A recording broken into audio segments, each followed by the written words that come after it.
Welcome to the ZimmCast, a program dedicated to bringing you what's new in agricultural marketing.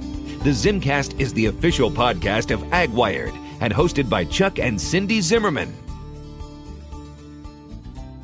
Hello and welcome to the ZimmCast. I'm Chuck Zimmerman.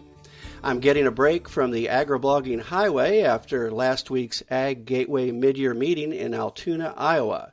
Cindy and I have worked on our calendars through the end of the year, and there are quite a few more places that we will be around the USA.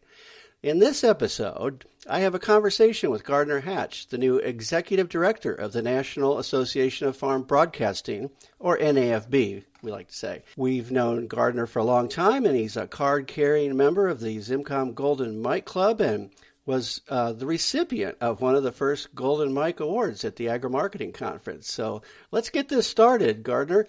It's great to talk to you after you've had some time to get a little bit established in this new career move. What drew you to this position, and what are some of the things that influenced your decision?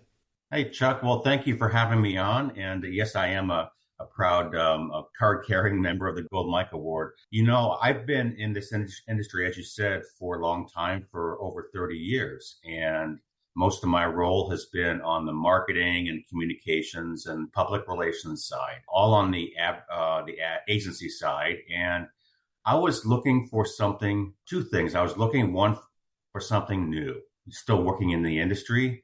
And honestly, I have been very involved at NAFB, particularly over the last 5 years. I just came off of spending 2 years on the board of directors as the allied industry representative on the board. That was the tenure where the board developed the strategic plan for the next 10 years for the association.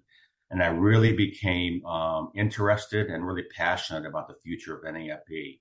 So that, combined with just looking for something new, where I could bring my kind of marketing experience and strategic leadership and also managing people into something that's I'm really passionate about, which is NAFB. So it just seemed like a great match, and the board of directors agreed, and they hired me for this role. And now I'm in my third week in the position. Well, there's so many activities and member benefits and programs in NAFB. It would take quite a while to discuss all of them. But what are some of the things that you were most interested in even before taking the job?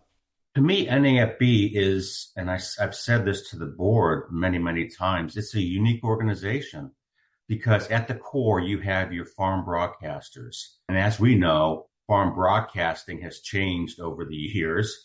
You know, the NAFB itself is an 80-year-old organization, but farm broadcasting, started before then even, with farmers getting on the air and talking about grain prices in the markets and ultimately weather. So what fascinated me was how farm broadcasting has changed. But at the core, we are talking about the trust that farm broadcasters have with their audience. And it's truly relevant even in today's communication age. So you have the core of the farm broadcasters. Then you bring in the allied industry. You bring in management and sales, those connected with farm broadcasting.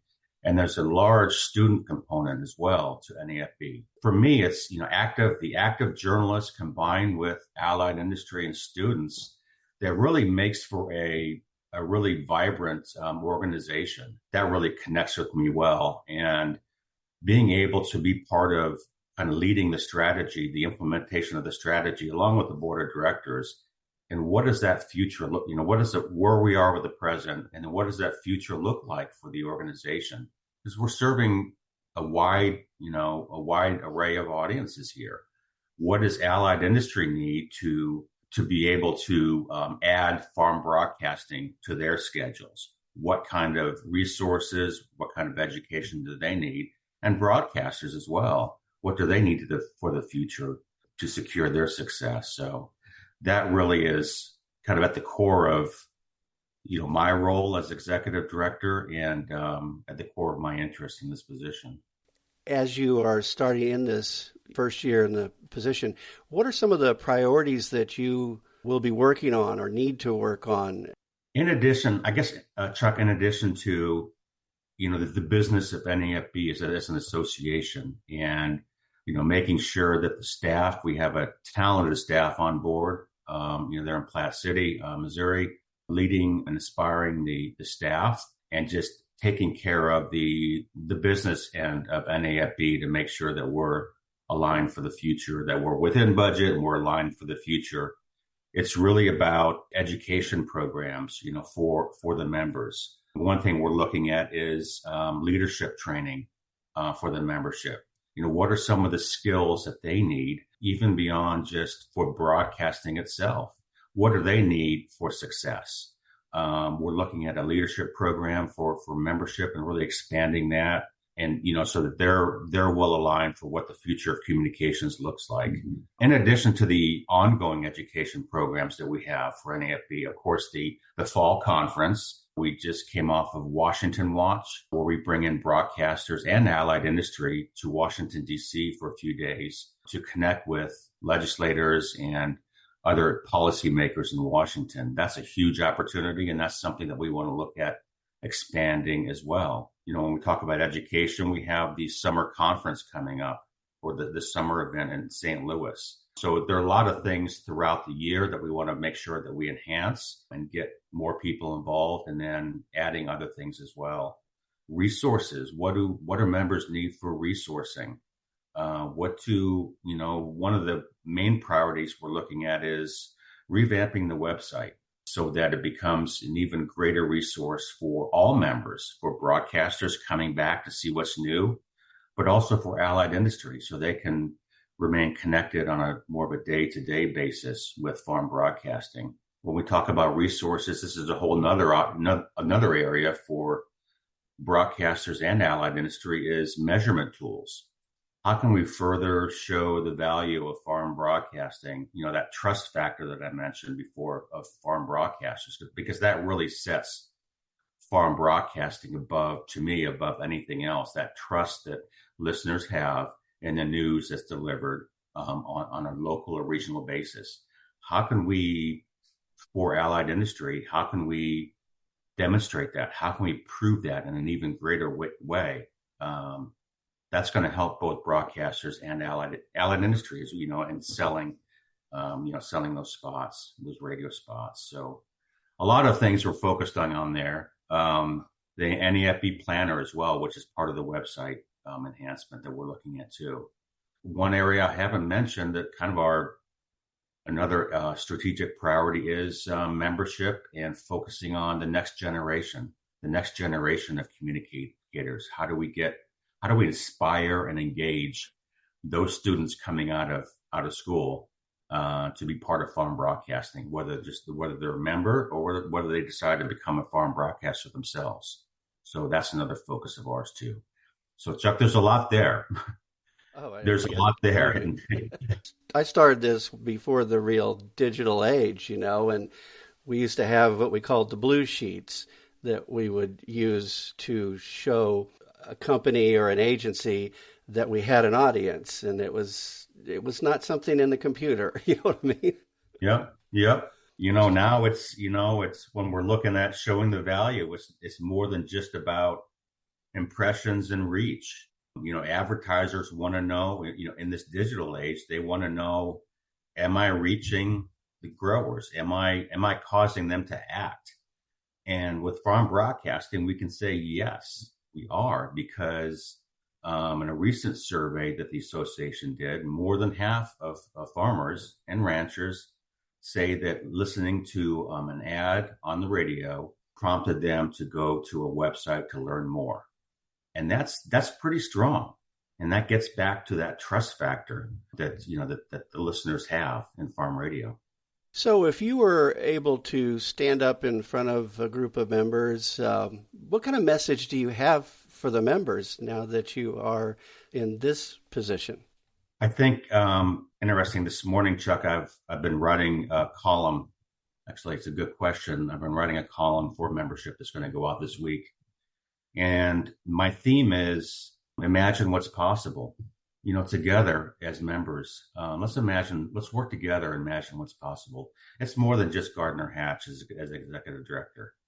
I want to hear from broadcasters. I want to hear from allied. I want to hear from students. and let's imagine what's possible and let's work on the future together. Now, we can't do it all, but we can work on the priorities, and that's something I'm working with the board of directors on for NAFB is let's establish those priorities and let's work on it together. I need input from everybody. So I know it's maybe a little bit of a worn out theme, imagining the future, but that's really kind of what I'm all about. And that's what I would, if I was standing up in front of the membership right now, that's what I would say, because it's your association. Well, is there anything else that you would like to let the members of NAFB know that we didn't touch on? I mean, there's the foundation, for example, that I think would be good to mention and give a plug for. The NAFB Foundation is it's an amazing part of NAFB, the involvement in allied industry and providing scholarships to their students. They are the emerging young leaders of ag communications and agriculture in general.